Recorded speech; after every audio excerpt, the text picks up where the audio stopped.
Study IQ IAS, अब तैयारी हुई affordable. Welcome to study IQ। मेरा नाम है Adesh Singh. Complete journey of Ram temple.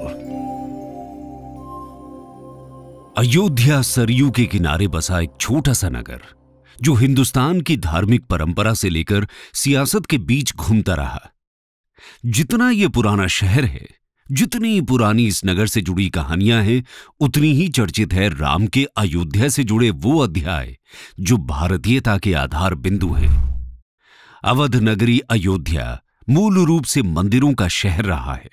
यही है हिंदुओं के आराध्य श्री राम की जन्मभूमि।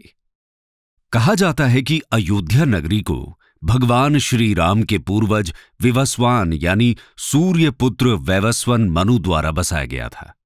लेकिन भगवान श्री राम के जल समाधि लेने के बाद अयोध्या कुछ समय के लिए उजाड़ हो गई थी।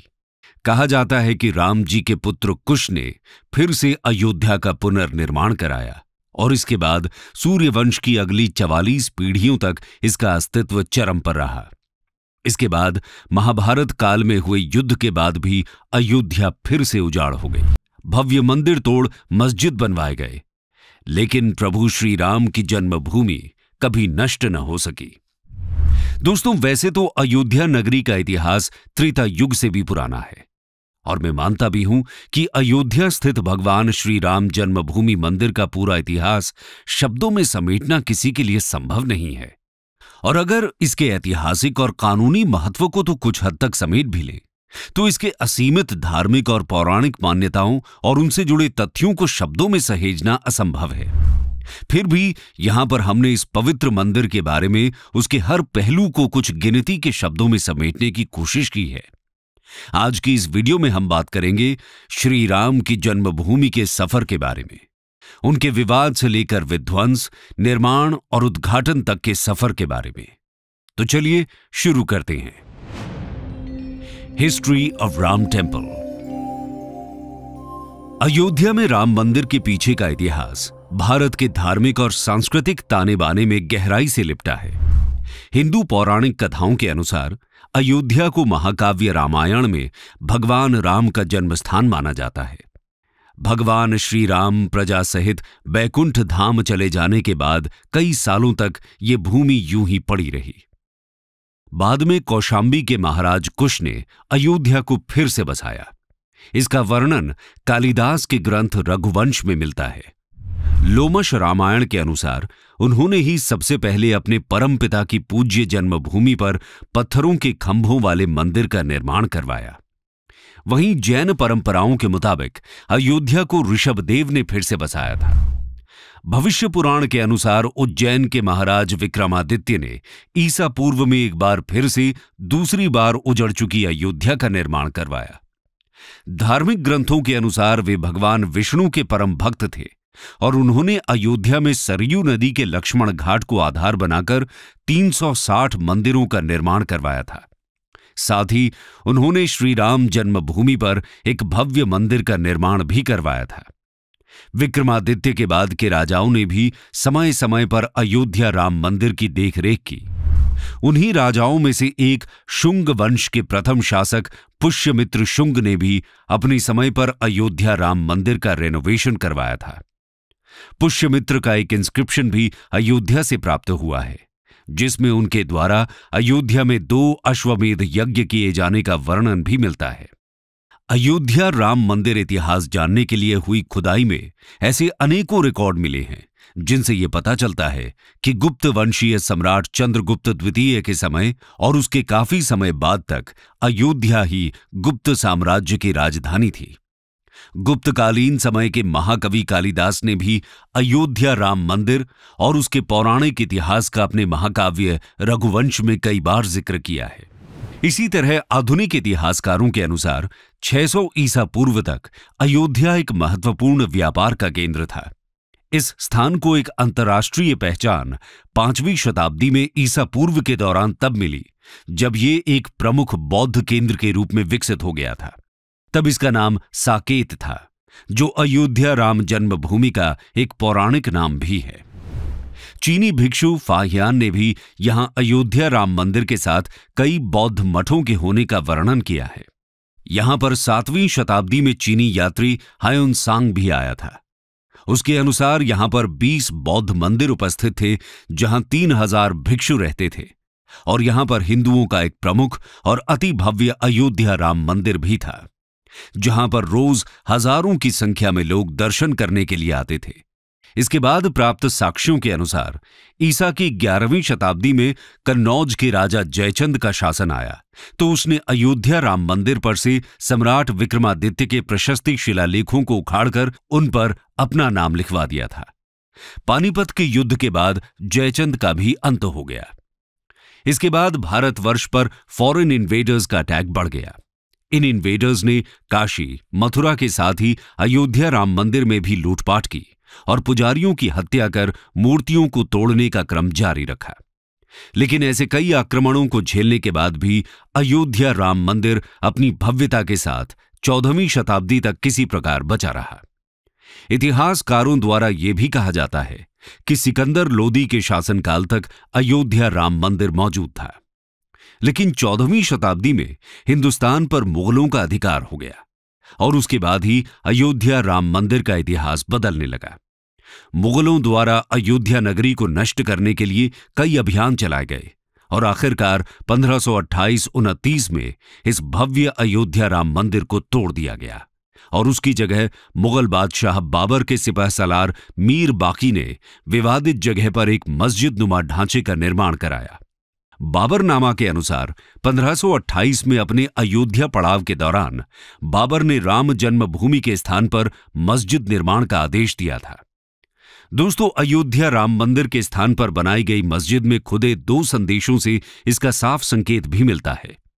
इसमें एक संदेश में खास तौर से जिक्र किया हुआ है, जन्नत तक इसके न्याय के चर्चे हैं। ऐसे महान शासक बाबर के आदेश पर दयालु मीर बाकी ने फरिश्तों की इस जगह को मुकम्मल रूप दिया। हालांकि इसका भी जिक्र मिलता है कि अकबर और जहांगीर के शासनकाल में हिंदुओं को यहां राम मंदिर की भूमि एक चबूतरे के रूप में सौंप दी गई थी। वहीं European Jesuit missionary Joseph Tieffenthaler के अकाउंट डिस्क्रिप्शन इंडी के अनुसार इस समय तक भी इसी चबूतरे के रूप में राम मंदिर के कुछ अवशेष बाकी थे। लेकिन क्रूर शासक औरंगजेब के समय में अयोध्या के गवर्नर फिदाई खान ने औरंगजेब के आदेश पर 1660 एडी में राम मंदिर और हिंदुओं द्वारा प्रभु श्री राम की जन्मभूमि माना जाने वाला रामकोट फोर्ट्रेस तोड़कर अपने पूर्वज बाबर के सपने को पूरा करते हुए मीर बाकी द्वारा बनाए गए मस्जिद के ढांचे को एक भव्य मस्जिद का रूप दे दिया। इसके बाद समय समय पर इस स्थान पर बार बार मंदिर निर्माण के लिए आंदोलन चलते रहे। हालांकि भगवान राम के कथित जन्म स्थान पर इसके निर्माण की विवादित स्थिति ने लंबे समय तक धार्मिक और सांस्कृतिक संघर्ष पैदा किया। साल 1853 में अंग्रेजी हुकूमत के दौरान पहली बार राम मंदिर और बाबरी मस्जिद उसके आसपास के इलाके में दंगे हुए। 1859 में अंग्रेजों ने इस विवाद को रोकने के लिए मुसलमानों को ढांचे के अंदर और हिंदुओं को राम चबूतरे पर पूजा अर्चना की इजाजत दे दी। साथ ही ब्रिटिश एडमिनिस्ट्रेटर द्वारा इन दोनों स्थानों को एक दूसरे से अलग करने और दोनों धर्म के श्रद्धालुओं के बीच में विवाद की स्थिति को टालने के लिए इनके बीच में फेंस भी खड़ी कर दी। 1885 में पहली बार महंत रघबीर दास ने बाबरी मस्जिद के पास चबूतरे पर मंदिर निर्माण को लेकर फैजाबाद कोर्ट में एक याचिका लगाई, जिसे कोर्ट ने ठुकरा दिया। 1934 में एक बार फिर अयोध्या और शाहजहांपुर में कम्युनल राइट की स्थिति खड़ी हो गई, जिसमें इस मस्जिद को नुकसान भी हुआ, लेकिन बाद में एक बार फिर इस मॉस्क को रिपेयर करवा दिया गया। इसी कड़ी में 1944 में सुन्नी वक्फ के कमिश्नर ने बाबरी मस्जिद की जमीन को सुन्नी प्रॉपर्टी डिक्लेयर कर दिया। उनका कहना था कि बाबर एक सुन्नी मुसलमान था, ऐसे में यह जमीन वक्फ बोर्ड के अंडर आती है।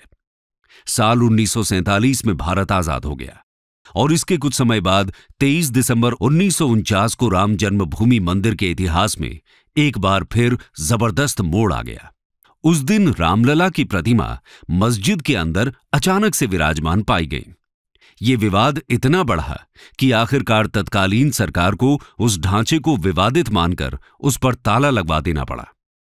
ढांचे के अंदर नमाज रुक गई लेकिन बाहर राम चबूतरे और परिसर के बाकी हिस्सों में पूजा अर्चना निरंतर चलती रही और यहीं से यह विवाद हर गुजरते साल के साथ मुखर होता गया।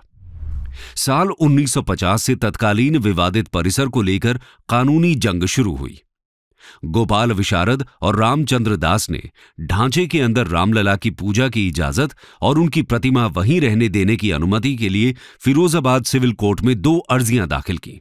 1959 में निर्मोही अखाड़ा ने भी तीसरी अर्जी लगा दी। इसके जवाब में 1961 में यूपी सुन्नी वक्फ बोर्ड ने विवादित जगह पर कब्जा लेने और ढांचे के अंदर से मूर्तियां हटाने की अर्जी लगाई। लेकिन समय बीतता गया, अर्जियां याचिकाएं दायर होती रहीं। बाद के दशकों में देश में इमरजेंसी और कम समय के लिए बनी पहली गैर कांग्रेसी सरकार की यादों के साथ 1980 का दशक शुरू हुआ और इस दशक से देश की राजनीति के इतिहास में यह मुद्दा बड़े महत्व का रहा। 1980 में ही जनसंघ और जनता पार्टी के एक धड़े ने साथ आकर भारतीय जनता पार्टी की नींव रखी थी। तभी से हिंदुत्व के नजरिए को लेकर पार्टी के बीते 40 साल बड़े घुमावदार रहे। अटल बिहारी वाजपेयी पहले अध्यक्ष थे और 1980 में शुरुआत से ही वाजपेयी ने राम जन्मभूमि को मुद्दा बनाया था। असल में जिस जगह बाबरी मस्जिद स्थित थी वहां अयोध्या राम जन्म स्थान की आजादी को लेकर पहले आरएसएस का आंदोलन जारी था, जिसे भाजपा ने बहुमत आधारित राजनीति में हिंदुत्व की धारणा से जोड़ा। 1984 चुनाव में भाजपा को बहुत कम सफलता मिलने के पीछे 2 कारण प्रमुख थे। एक बीजेपी का सॉफ्ट हिंदुत्व और दूसरा इंदिरा गांधी की हत्या से कांग्रेस को सहानुभूति मिलना। लोकसभा में कांग्रेस को 414 सीटों का बड़ा बहुमत मिला था।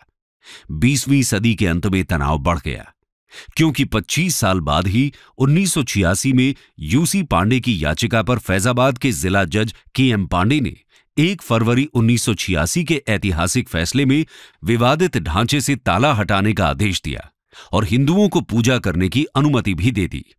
आगे चलकर अगस्त 1989 में इलाहाबाद हाईकोर्ट ने फैजाबाद जिला अदालत से टाइटल सूट अपने हाथों में ले लिया और विवादित जमीन पर पूजा अर्चना बरकरार रखने का आदेश दिया। नवंबर 1989 में तत्कालीन राजीव गांधी सरकार ने विश्व हिंदू परिषद के विवादित भूमि के पास ही शिलान्यास की इजाजत दे दी। इससे बीजेपी और हिंदू संगठनों का उत्साह अपने चरम पर पहुंच गया, लेकिन देश और खासतौर पर उत्तर भारत सांप्रदायिक हिंसा में घिर गया। एक आंकड़े के मुताबिक सांप्रदायिक हिंसा में 800 जानें चली गईं। बीजेपी ने 1989 के आम चुनावों में राम मंदिर के मुद्दे को उठाया और 85 सीटों के साथ बीजेपी के समर्थन से वीपी सिंह की सरकार बनी। इस उत्साह को भुनाने के लिए सितंबर 1990 में बीजेपी के तत्कालीन अध्यक्ष लाल कृष्ण आडवाणी ने श्री राम रथ यात्रा का आयोजन किया और राम मंदिर जन्मभूमि आंदोलन को एक नया मोड़ दिया। आइए जानते हैं क्या हुआ। कार यात्रा और बाबरी डेमोलिशन। 90 का वो दशक राजनीति संग अयोध्या में एक भूचाल लेकर आया। इधर वीपी सिंह ने मंडल कमीशन को लागू कर दिया, जिसके बाद उनकी छवि नायक और खलनायक के बीच की बनने लगी।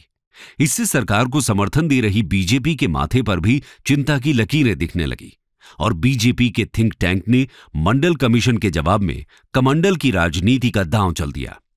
सितंबर 1990 में विश्व हिंदू परिषद, राष्ट्रीय स्वयंसेवक संघ और भारतीय जनता पार्टी ने राम जन्मभूमि स्थल पर राम मंदिर बनाने के लिए अभियान चलाया।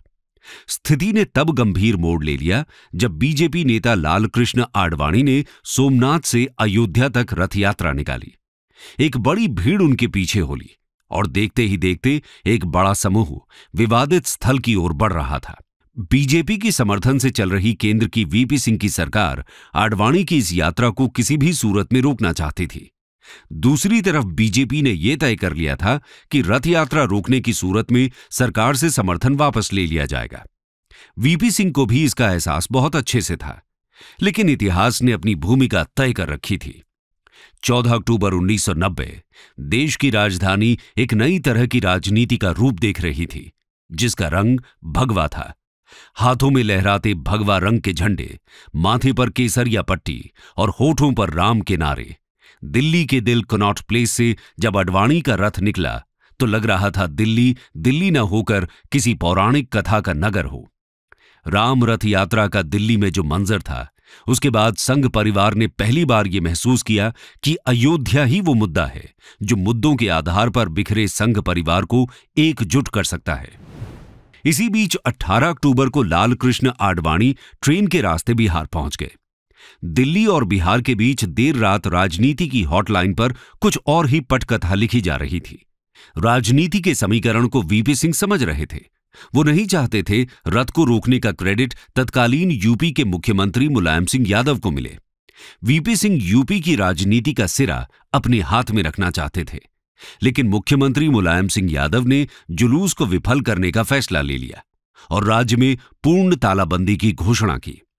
30 अक्टूबर 1990 को हवा में तनाव था, क्योंकि पुलिस ने अयोध्या के लिए सभी बस और ट्रेन सेवाओं पर रोक लगा दी थी, लेकिन इससे कार सेवकों पर कोई असर नहीं पड़ा।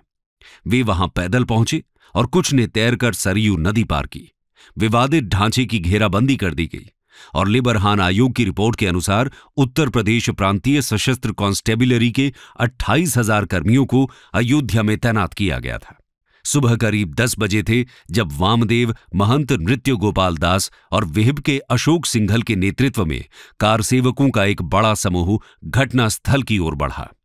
पुलिस ने उन्हें रोकने की कोशिश की तो झड़प हो गई। लगभग 1 घंटे बाद एक साधु उस पुलिस की कांस्टेबलरी बस को हाईजैक करने में कामयाब हुआ, जिसमें पकड़े गए सभी कार सेवकों को रखा गया था। वो बस को लेकर बैरिकेड्स तोड़ते हुए मस्जिद की ओर भागने लगा। बस के पीछे पैदल कार सेवकों ने भी भागना शुरू कर दिया। ये देख पुलिस बल को बड़ा झटका लगा और उन्होंने लगभग 5,000 कार सेवकों का पीछा करना शुरू कर दिया। इसके बाद बाबरी मस्जिद के ऊपर भगवा झंडा फहराया गया और फिर त्रासदी हुई। सरकार के आदेश पर पुलिस बल ने भीड़ पर फायरिंग कर दी। फायरिंग में 5 लोग मारे गए। वहीं कई लोगों की मौत सिर में चोट लगने से हुई। सरयू पुल पर भगदड़ मच गई, जिसमें और भी लोग मारे गए। इस घटना के बाद एक बार फिर 2 नवंबर को कार सेवक दोबारा बाबरी मस्जिद की ओर बढ़े और फिर झड़प हुई। पुलिस ने आंसू गैस और लाठी चार्ज कर भीड़ को तितर बितर करने की कोशिश की। कुछ कार सेवक मस्जिद तक पहुंचने में कामयाब रहे और उसे आंशिक रूप से क्षतिग्रस्त कर दिया। पुलिस ने 72 घंटे में दूसरी बार फायरिंग की। कार सेवकों का गलियों में पीछा किया गया। पुलिस ने कई कार सेवकों को मार डाला। इसमें कोठारी ब्रदर्स भी शामिल थे, जिन्हें कथित तौर पर एक घर से बाहर खींच लिया गया था। बाद में मुलायम सिंह यादव ने गोलीबारी के आदेश को दर्दनाक लेकिन आवश्यक बताया, क्योंकि उच्च न्यायालय ने फैसला आने तक शांति, कानून और व्यवस्था बनाए रखने का आदेश दिया था। इसी बीच राजनीति का दांव फिर पलटा और केंद्र के साथ साथ उत्तर प्रदेश की सरकार भी बदल गई। केंद्र में पीवी नरसिम्हा राव की सरकार बनी। यूपी में मुलायम सिंह चुनाव हार गए और कल्याण सिंह की सरकार बनी। मामला दिन ब दिन बिगड़ता गया। बहुत सारी बैठकें हुई, वाद विवाद हुए, लेकिन किसी मीटिंग, किसी बात का कोई हल नहीं निकला। 5 दिसंबर तक अयोध्या में सियासत के साथ धर्म का रंगमंच एक बार फिर सज गया। सभी को अगली सुबह का इंतजार था। 6 दिसंबर 1992 को एक महत्वपूर्ण मोड़ आया, जब आरएसएस और उसके सहयोगियों ने विवादित स्थल पर 1,50,000 वीएचपी और बीजेपी कार सेवकों की एक रैली आयोजन किया। भीड़ के बेचैन होने पर आडवाणी, मुरली मनोहर जोशी और उमा भारती जैसे नेताओं ने भाषण दिए। लगभग दोपहर के समय एक युवक घेराबंदी को पार करने में कामयाब रहा, बाबरी मस्जिद पर चढ़ गया और भगवा झंडा लहराया। इसे भीड़ द्वारा एक संकेत के रूप में देखा गया, जिसने फिर बाबरी मस्जिद पर धावा बोल दिया। बाबरी मस्जिद की सुरक्षा के लिए लगाए गए पुलिस घेरे की संख्या बहुत अधिक थी, लेकिन बेकाबू भीड़ की संख्या भी उनसे अधिक थी। भीड़ ने इमारत पर कुल्हाड़ियों और हथौड़ों से हमला किया। कुछ ही घंटों में मिट्टी और चौक से बने बाबरी मस्जिद को ध्वस्त कर दिया गया। विध्वंस की इस घटना ने आधुनिक भारत के इतिहास में एक महत्वपूर्ण अध्याय की रचना कर दी। इस घटना के परिणाम स्वरूप पूरा देश व्यापक सांप्रदायिक हिंसा की आग में झुलस गया। धार्मिक समुदायों के बीच तनावपूर्ण संबंध उत्पन्न हुए। मुंबई, सूरत, अहमदाबाद, कानपुर, दिल्ली, अयोध्या समेत यूपी के कई शहर हिंसा की चपेट में आए। एक रिपोर्ट के मुताबिक इन दंगों में लगभग 2,000 लोग मारे गए। अकेले मुंबई में ही लगभग 900 लोग मारे गए। अयोध्या के जवाब में मुंबई को दहलाया गया और इंसानी जिस्म बारूद की भेंट चढ़ गई। 12 मार्च 1993 को एक के बाद एक हुए 13 सीरियल बम धमाकों में लगभग 350 लोग मारे गए और लगभग 1000 लोग घायल हुए। हिंदुस्तान ने पहली बार सीरियल ब्लास्ट के दर्द को महसूस किया था। इसी के साथ विवादित स्थल के स्वामित्व को लेकर कानूनी लड़ाइयों की एक लंबी श्रृंखला शुरू हो गई। हिंदू और मुस्लिम समूहों सहित विभिन्न पक्षों ने अपने दावे पेश किए, जिससे लंबी कानूनी प्रक्रिया चली। सियासत के रास्तों ने दिलों पर चोट की। उसने देश की दिशा और दशा दोनों को ही बदल कर रख दिया। Legal battle for Ram temple. Ayodhya विवाद से संबंधित कानूनी कार्यवाही कई दशकों तक चली, जिसमें कई सुनवाई, याचिकाएं और अपीलें शामिल थीं। राज्य और राष्ट्रीय स्तर पर विभिन्न अदालतें विवादित स्थल का सही स्वामित्व निर्धारित करने के लिए सबूतों, ऐतिहासिक अभिलेखों और धार्मिक मान्यताओं की जांच करने में लगी हुई थीं। कानूनी यात्रा में उतार चढ़ाव देखे गए। विभिन्न चरणों में निर्णयों के खिलाफ अपील की गई और उन्हें पलट दिया गया। अप्रैल 2002 से इलाहाबाद हाई कोर्ट ने विवादित जमीन के मालिकाना हक पर सुनवाई शुरू की। 30 सितंबर 2010 को इलाहाबाद हाई कोर्ट ने 2-1 जजों के बहुमत के फैसले से विवादित संपत्ति को 3 दावेदारों में बांटने का फैसला सुनाया। जन्मभूमि समेत 1/3 हिस्सा हिंदुओं को, 1/3 हिस्सा निर्मोही अखाड़े को और तीसरा हिस्सा मुस्लिम पक्ष को। मई 2011 में सुप्रीम कोर्ट ने कई याचिकाओं को देखने के बाद हाईकोर्ट के फैसले पर रोक लगा दी। बाद के सालों में सुप्रीम कोर्ट की देखरेख में मध्यस्थता की कोशिशें भी की गईं, लेकिन विवाद का कोई हल नहीं निकला। आखिरकार तत्कालीन चीफ जस्टिस रंजन गोगोई की अगुवाई वाली सुप्रीम कोर्ट की 5 सदस्यीय संविधान पीठ ने 40 दिनों की मैराथन सुनवाई के बाद 16 अक्टूबर 2019 को दशकों पुराने इस कानूनी विवाद पर फैसला सुरक्षित रख लिया। अंत में 9 नवंबर 2019 का वो ऐतिहासिक दिन आया जब सुप्रीम कोर्ट ने सदियों पुराने इस विवाद को हमेशा हमेशा के लिए निपटारा कर दिया। सर्वोच्च अदालत ने संपूर्ण विवादित परिसर पर भगवान रामलला का मालिकाना हक दे दिया और उनके भव्य मंदिर निर्माण के लिए केंद्र की नरेंद्र मोदी सरकार को 3 महीने के भीतर एक ट्रस्ट बनाने की जिम्मेदारी सौंप दी। अदालत ने सरकार को मुस्लिम पक्ष को भी मस्जिद बनाने के लिए अयोध्या में किसी महत्वपूर्ण स्थान पर 5 एकड़ जमीन देने का आदेश दिया और फिर शुरू हुआ राम मंदिर का भव्य निर्माण कार्य। राम मंदिर का निर्माण 5 अगस्त 2020 को आयोजित शुभ भूमि पूजन समारोह के साथ शुरू हुआ। इस कार्यक्रम ने मंदिर के निर्माण की औपचारिक शुरुआत को चिन्हित किया और इसमें विभिन्न धार्मिक नेताओं, राजनीतिक हस्तियों और गणमान्य व्यक्तियों ने भाग लिया। समारोह में अनुष्ठान और प्रार्थनाएं शामिल थीं, जिसमें भूमि की पवित्रता पर जोर दिया गया और मंदिर के सफल समापन के लिए दिव्य आशीर्वाद मांगा गया। राम मंदिर की आर्किटेक्चरल प्लान्स ट्रेडिशनल और मॉडर्न डिजाइन एलिमेंट्स के मिश्रण को दिखाती हैं। मंदिर की कल्पना एक भव्य संरचना के रूप में की गई है, जिसमें जटिल नक्काशी, गुंबद और शिखर हैं। ये डिजाइन प्राचीन भारतीय मंदिर आर्किटेक्चर से प्रेरणा लेता है, विशेष रूप से उत्तर भारतीय नागर परंपरा में प्रचलित शैली पर जोर देता है। कुशल कारीगर और शिल्पकार इस दृष्टिकोण को जीवन में लाते हैं, ये सुनिश्चित करते हुए कि मंदिर भारत की समृद्ध सांस्कृतिक विरासत का एक प्रमाण है। कंक्लूजन। दोस्तों, अब अयोध्या राम मंदिर के निर्माण को लेकर 492 साल का लंबा इंतजार खत्म हो गया है। अयोध्या में राम मंदिर का उद्घाटन होने वाला है। ये पवित्र मंदिर कई दशकों की कानूनी लड़ाई, सामाजिक तनाव और सांस्कृतिक आकांक्षाओं की परिणति का प्रतीक है। मंदिर में निर्माण गतिविधियां वर्तमान में पूरे जोरों पर हैं और इस महत्वपूर्ण अवसर से पहले इसकी तैयारी सुनिश्चित करने के लिए समर्पित प्रयास किए जा रहे हैं। राम मंदिर का निर्माण अपने अंतिम चरण में पहुंच गया है और स्थल पर भक्तों के स्वागत के लिए सावधानीपूर्वक तैयारी की जा रही है। देश के इतिहास में इस क्षण के महत्व को रेखांकित करते हुए प्रधानमंत्री नरेंद्र मोदी उद्घाटन समारोह में केंद्रीय भूमिका निभाने वाले हैं। इस क्षण को ऐतिहासिक बनाने के लिए समारोह में दुनिया भर से महान हस्तियां आने वाली हैं। उम्मीद है आप लोग भी इस क्षण का बेसब्री से इंतजार कर रहे थे। दोस्तों, इसी के साथ हम अपने इस डिस्कशन को यहीं समाप्त करते हैं। इस टॉपिक के यूपीएससी मेंस के रेलेवेंस को देखते हुए हम आपके लिए क्वेश्चन छोड़कर जा रहे हैं, जिसका जवाब आप कमेंट सेक्शन में दे सकते हैं। Ancient Indian temple architecture evolved over the centuries from simple rock-cut shrines to massive and ornate temples. Discuss. Study IQ IAS. अब तैयारी हुई अफोर्डेबल।